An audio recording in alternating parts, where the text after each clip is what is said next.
च्या अजेंड्याच्या पाठीशी उभा आहे अशा पद्धतीनं या ठिकाणी एक मॅन्डेट आपल्याला दिलेला आहे।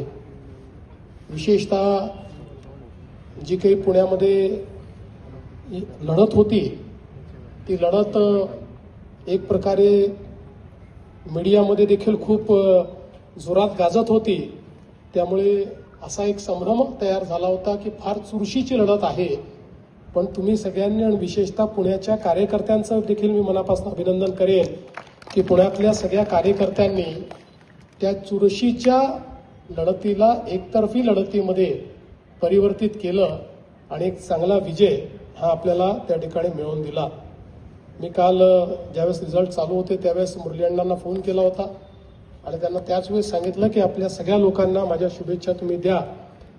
त्यावेळी काउंटिंग सुरूच होतं आणि साधारणपणे त्यावेळी असं वाटत होतं की 100च्या वर आपण चाललो।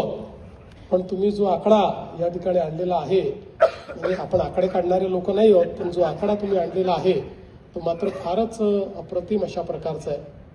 पण यासोबतच एक गोष्ट मला अजून सांगावीशी वाटते की अशा प्रकारचं मॅन्डेट जेव्हा मिळतं त्यावेळी जसा आनंद होतो तशी जबाबदारीची जाणीव देखील होते।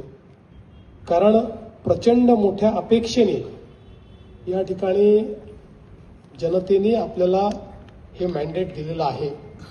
हा जो त्यांचा विश्वास आहे त्या विश्वासाला पात्र अशा पद्धतीचं काम आपण करू शकलो तर पुढचे 25 वर्ष आपल्याला कोणी हलवू शकणार नाही।